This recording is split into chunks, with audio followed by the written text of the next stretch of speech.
Hi guys, thought I'd do something different today since I'm stuck on the challenge lock that Luke sent me.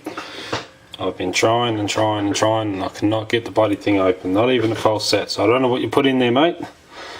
Some alien technology or something that's just a bit too tricky at the moment. So I thought I'd take a break and have a look at a lock I just purchased a couple of days back now. It is a Lockwood assa abloy. It's the 50mm laminated padlock. If you want the model, it's the 11950 129 NDP. So 29mm shackle, 50mm lock, 119 series.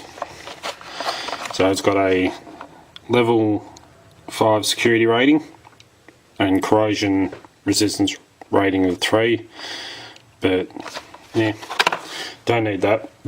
So this is the lock here. So it's brand new lock. Very small keyway on these, makes it difficult to get a pick in there, especially when you put a bottom of the keyway tension wrench in there. Doesn't leave you much room to work. So I thought, well, change things up. I've mucked around with this one a few times. I'll grab the keys. It's what the bedding, my camera will focus, bedding looks like. So you've got some highs and some lows. These ones can't be shimmed because they run the ball bearings. All in all, nice little lock. Quite difficult to pick because of the keyway. So let's have a look and see what pins they run in this one, since it only cost me $9.97 from Bunnings. So for that price, stuff it, cut it open, and we'll see what pins they put in these. So go and do that, then I'll be back. Alright guys, so I'm back in from outside. I pulled that lock apart, and I must say I'm actually quite impressed for the price range. Took quite a bit of effort to get this bloody thing open, I'll tell you that now. So this is what's left of the body. You can see I've taken the insides out. Sorry, just get this light in a better position. Really should work on that. So as you can see, I've ripped out the guts. Now I did try prying off the first 3 plates, because normally it's the first 2 or 3, but with this one there's only 1 plate separating the outside of the lock from the core of the lock. So it was a bit strange. Normally there's a couple of layers. So security wise, that way, not that big of a fan about it. If they could put another layer in between, it would be a lot better. Took me quite a bit of effort, as you can see, trying to get these apart. I ended up losing my temper with it and whacking it with the wood splitter a couple of times, but did the job. Knocks that plate loose. So that's the outside of the lock. I'll go through the shackle later on in another video. I've got a couple of shackles that I'm going to try and cut, see what the differences are with them. But now for the good bit, the inside of the lock. So I'm going to pull the core out of the lock itself. That's right, where is that it? That's it. As you can see, it's quite small on the inside, but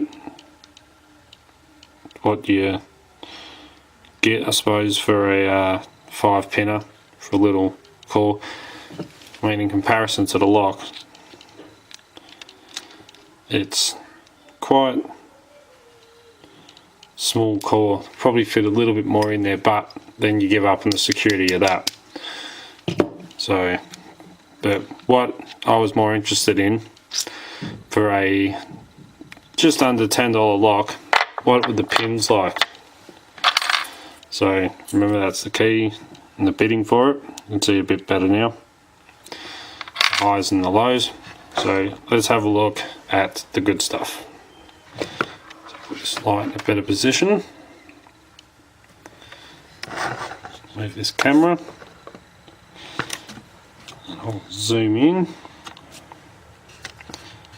So the first two we're looking at, the pins are in position 1 and 2, so they're all standards down the bottom, but in the Bible, in position 1, whoops, these are that small, it's not funny.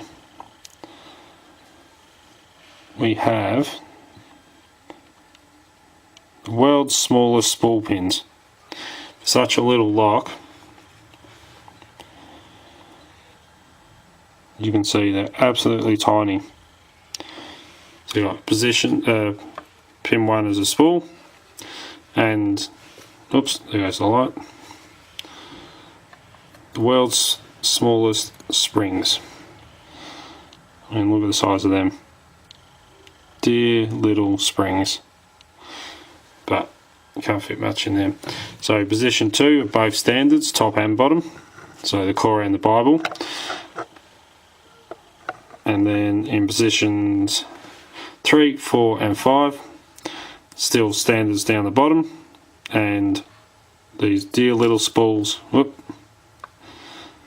dear little spool pins up the top.